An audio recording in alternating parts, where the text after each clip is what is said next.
नमस्कार साथियों, बेस्ट ज्ञान और जीके चैनल पर मैं बीरम सिंह आप सभी का स्वागत करता हूं।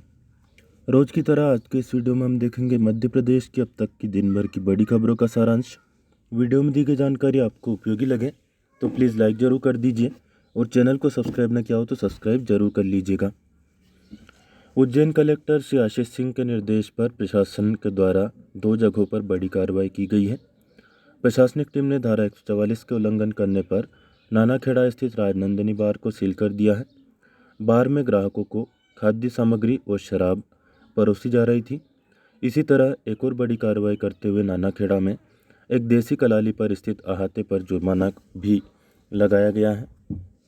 भारतीय रेलवे ने कोविड-19 के दौरान भी बड़ी उपलब्धि हासिल की है। 2021 के दौरान एक ही वर्ष में 6000 किलोमीटर से अधिक रेल मार्गों पर विद्युतीकरण का कार्य पूरा किया गया है। कोविड-19 के दौर में यह बड़ी उपलब्धि रेलवे की मानी जा रही है। खरगोन जिला प्रशासन ने एक लिस्ट जारी की है कोरोना पेशेंट की। 1 अप्रैल 2021 की स्थिति में यह पेशेंट हैं। कुल पेशेंट की संख्या है 75। लिस्ट में आप देख सकते हैं किस एरिया में कौन कौन पेशेंट है और इनसे बचने की सलाह दी गई है।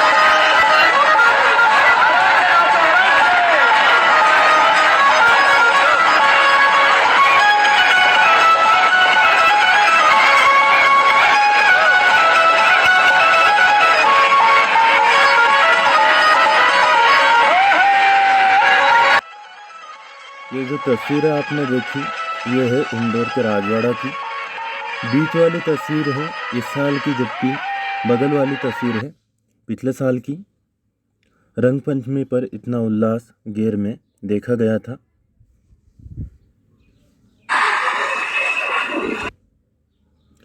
ओपन जेल बनते ही 5 लोगों को 6 घंटे बिताने पड़े जेल में। 2 अप्रैल को खरगोन शहर सहित पूरे जिले में कोरोना संक्रमण लगातार बढ़ रहा है। इसी के मद्देनज़र अपर कलेक्टर एम.एल. कनेल ने जिले के शहरी क्षेत्रों में शनिवार और रविवार को लॉकडाउन के आदेश जारी कर दिए हैं।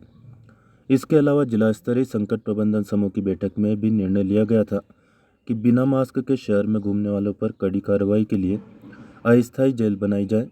शुक्रवार को शहर में अस्थायी जेल बनाई गई और पहले ही दिन शुरुआत में 5 लोगों को बिना मास्क के घूमते पाए जाने पर 6 घंटे के लिए बंद किया गया। थाना प्रभारी प्रकाश वास्कले ने बताया कि पुलिस के जवानों ने शहर के विभिन्न क्षेत्रों में बिना मास्क के घूमने वाले लोगों को यहाँ जेल में रखा है। इस अस्थायी जेल में तकरीबन 100 लोगों को फिजिकल दूरी का पालन करते हुए एक साथ रखा जा सकता है। यहाँ अब तक 35 लोगों को रखा गया है। इसके अलावा महेश्वर के शासकीय बालक माध्यमिक विद्यालय में भी अस्थायी जेल बनाई गई है।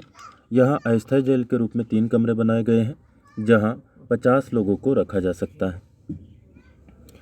गुना जिले में भी बढ़ते कोरोना संक्रमण को देखते हुए मास्क नहीं पहनने लगभग 125 लोगों के चालान काटे गए हैं।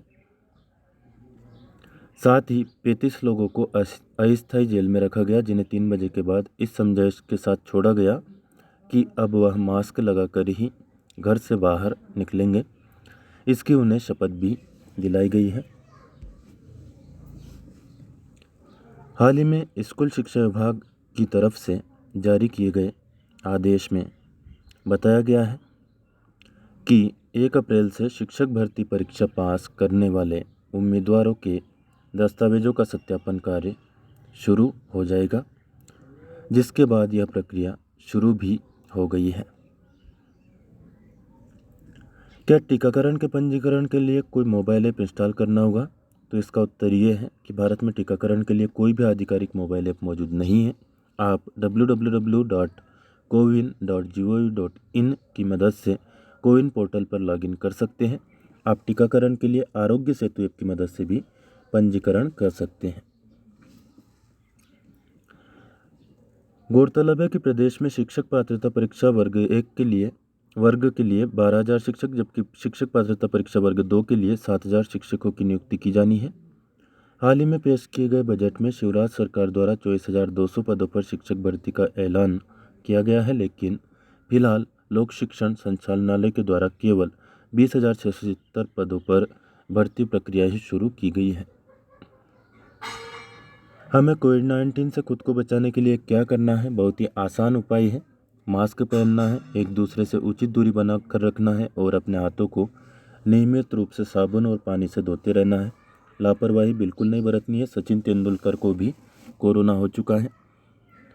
एक दिन में 81,000 लोगों को इन्फेक्शन हुआ है। पूरे भारत में कोरोना की दूसरी लहर पहले से तेज है और खतरनाक है। सचिन तेंदुलकर अस्पताल में भर्ती है। रॉबर्ट वाड्रा पॉजिटिव है, फिर भी लोग बेफिक्र हैं। महाराष्ट्र में हजारों लोगों का जुलूस सतारा में निकाला। सावधान होने की ज़रूरत है। ये जो तस्वीरें आप देख रहे हैं 10 साल पहले की है, जब वर्ल्ड कप भारतीय टीम ने जीता था और सचिन तेंदुलकर के हाथ में ट्रॉफी थी। लेकिन आज सचिन भी कोरोना के कारण अस्पताल में भर्ती है। इंदौर नगर निगम द्वारा जलकर और कचरा संग्रहण शुल्क बढ़ाने के फैसले को वापस ले लिया गया है। मंत्री तुलसी सिलावट ने रेसिडेंसी कोटी पर इसकी घोषणा कर दी है। स्नातक व पीजी की परीक्षाएं मई जून में होगी, रिजल्ट जुलाई में आएगा। स्नातक अंतिम वर्ष व पीजी चौथे सेमेस्टर की परीक्षाएं पेन पेपर मोड में होगी। स्नातक प्रथम द्वितीय और पीजी द्वितीय सेमेस्टर की परीक्षा ओपन बुक सिस्टम से होगी। स्नातक अंतिम वर्ष व पीजी चौथे सेमेस्टर की परीक्षाएं पेन पेपर मोड में होगी। मुख्यमंत्री श्री शिवराज सिंह चौहान द्वारा 985 गौशालाओं का लोकार्पण और 145 का शिलान्यास कार्यक्रम आज है 3 अप्रैल 2021 दोपहर 2 बजे। कार्यक्रम होगा मिंटो हॉल भोपाल में। 260 करोड़ की लागत से बनी 985 सामुदायिक गौशालाओं का लोकार्पण होगा। 50 करोड़ से बनने जा रही 145 सामुदायिक गौशालाओं का शिलान्यास होगा। 13 करोड़ 50 लाख की लागत से बने 1821 हितग्राही मूलक पशु आश्रयों का लोकार्पण किया जाएगा। 22 करोड़ की लागत से बनने जा रहे 2632 पशु आश्रयों का शिलान्यास होगा। पशु आश्रय, सामुदायिक गौशाला और चारागाह विकास के लिए 384 करोड़ के 8,310 कार्यों का लोकार्पण और शिलान्यास का कार्यक्रम रखा गया है। योजना में पशुओं को चारे की सतत आपूर्ति के लिए 38 करोड़ 61 लाख की लागत से प्रदेश में 2727 चारागाहों का भी विकास किया जाना है। रबी विपणन वर्ष 2021-22 प्रदेश में जारी है। समर्थन मूल्य पर गेहूं, चना, मसूर और सरसों के उपार्जन की प्रक्रिया। 24 लाख से अधिक किसानों ने पंजीकरण कराया है। किसान भाई इन बातों का जरूर ध्यान रखें कि आपके मोबाइल पर SMS में बताए दिनांक और समय पर ही उपार्जन केंद्रों पर पहुँचे। खरीद SMS के आधार पर ही की जाएगी, तो अपना मोबाइल नंबर जरूर आप चालू रखें। उपार्जन केंद्रों पर मास्क जरूर पहनें, सोशल डिस्टेंसिंग का पालन करें और अपने हाथों को साबुन या सैनिटाइजर से निश्चित समय में साफ करते रहें। समस्या होने पर शिकायत कर सकते हैं CM हेल्पलाइन नंबर 181 या फिर राज्य स्तरीय कंट्रोल रूम 0755255171 पर। इन नंबरों को अपने फ़ोन पर सेव कर लें। दूरदर्शन पर कक्षा 6वीं से 8वीं के लिए ये कार्यक्रम होंगे। दूरदर्शन पर विज्ञान, गणित और सामाजिक विज्ञान में विषय आधारित शिक्षण कार्यक्रम का प्रसारण होगा। रेडियो पर कक्षा 1 से 8वीं के लिए ये कार्यक्रम होंगे। रेडियो पर पाठ्यपुस्तक आधारित हिंदी, गणित, अंग्रेजी विषयों में और सायंकालीन प्रसारण में खेल, योग, कला, म्यूजिक, यातायात नियम जैसे विषयों पर कार्यक्रम प्रसारित होंगे। ये कुछ फैक्ट है जो कि आपका नॉलेज बढ़ाएंगे। यदि आप किसी भी कंपटीशन एग्ज़ाम की तैयारी कर रहे हो तो याद रखिएगा। राष्ट्रीय हरित प्राधिकरण की स्थापना राष्ट्रीय हरित प्राधिकरण अधिनियम 2010 से हुई है। इसका मुख्यालय है भोपाल में। इसकी स्थापना हुई थी 5 मई 2010 को। IUCN रेड डेटा बुक 1964 में स्थापित हुई थी। एक राज्य या देश की सीमा के भीतर पशु, कवक और पादप प्रजातियों की मौजूदगी के बारे में सबसे विस्तृत रिपोर्ट देती है। इसी तरह से अन्य फैक्ट आप वीडियो को रोक करके या फिर स्क्रीनशॉट लेकर के पढ़ सकते हैं। कोरोना महामारी के विस्तार को देखते हुए 11 अप्रैल से होने वाली राज्य सेवा प्रारंभिक परीक्षा को स्थगित कर दिया गया है। आगामी परीक्षा संभावित तिथि है 20 जून 2021। मध्य प्रदेश के किसानों को मिलने वाले मुआवजे की बात करें तो 1600 करोड़ रुपए मुआवजा देने की घोषणा शिवराज सिंह चौहान ने की थी। लेकिन ये जो लिस्ट आप देख रहे हैं, यह आदेश जारी किया गया है मध्य प्रदेश शासन के द्वारा, जिसमें केवल 1128 करोड़ रुपए डिस्ट्रीब्यूट किए गए हैं 19 जिलों में, जबकि नुकसान बताया गया था शासन की रिपोर्ट के अनुसार 29 जिलों में। अब बारिश या ओलावृष्टि जिला देखकर नहीं आती है, लेकिन पता नहीं क्यों सरकार जिले के हिसाब से मुआवजा वितरण का आदेश देती है। पिछली बार इन 20 जिलों में मुआवजा की राशि की प्रथम किस्त बांटी गई थी और अब की बार जो बांटी जानी है वो लिस्ट मैं आपको पहले ही बता चुका हूँ। कृषि सुधार को हरी झंडी मिलते ही खुल जाएगी 100 निजी मंडियां। किसानों के साथ मिलकर नेफेड खोलेगा कृषि उपज मंडी। कोर्ट में विशेषज्ञ समिति की रिपोर्ट पेश होने के साथ ही इस बात की उम्मीद बंधी है।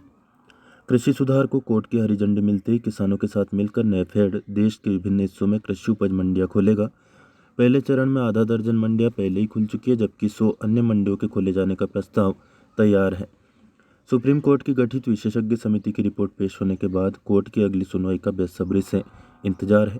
कोर्ट के रुख के बाद ही इन मंडियों में कारोबार रफ्तार पकड़ पाएगा। नए कृषि कानूनों के अस्तित्व में आने के साथ ही निजी क्षेत्र की मंडियों के लिए निवेशक आगे आने लगे हैं। राज्यों में पहले से चल रही मंडियां और निजी क्षेत्र की मंडियों के बीच कड़ी प्रतिस्पर्धा होना तय है, जिसका लाभ किसान उठा सकता है। कृषि सुधारों के विरुद्ध किसान संगठनों ने दिल्ली की सीमा पर 4 महीने से आंदोलन चला रखा है। मामला सुप्रीम कोर्ट में भी विचाराधीन है। कोर्ट ने जनवरी 2021 में सुनवाई के दौरान कृषि सुधारों संबंधित तीनों कानूनों के अमल पर रोक लगा दी है। इसके बाद से निजी मंडी खोलने का काम भी ठप हो गया है। कृषि सुधारों के बाद इस क्षेत्र में बड़ी पहल केंद्रीय सहकारी agency national agriculture cooperative marketing federation of India NAFED ने एफपीओ के साथ मिलकर की है। एजेंसी के प्रबंध निदेशक संजीव चड्ढा ने बताया कि नेफेड ई किसान मंडियां NEKM धड़ल्ले से काम कर रही है, जिसके लिए पहले से ही अनुमति ली जा चुकी है। इलेक्ट्रॉनिक प्लेटफॉर्म के लिए डिजिटल के साथ फिजिकल ढांचागत तैयारियां भी की गई हैं। किसान संगठनों के साथ सहकारी संस्था ने पहले चरण में ही 5 महाराष्ट्र और एक मंडी गुजरात और मध्य प्रदेश में खोल दी है। इनमें महाराष्ट्र की वाशी, धोलबारे, गुलटेकदी व कचरौद प्रमुख है, जबकि मध्य प्रदेश में कचरौद और गुजरात की मोरबी नेफेड किसान मंडी खुल गई है। इसके अलावा 100 से अधिक और मंडियां खोलने का प्रस्ताव है। प्रारंभिक तौर पर यह अनूठा प्रयोग बहुत सफल साबित हो रहा है। इन निजी मंडियों की वास्तविक मालिक स्वयं किसान संगठन है, जिनका संचालन उन्हीं की समिति करती है।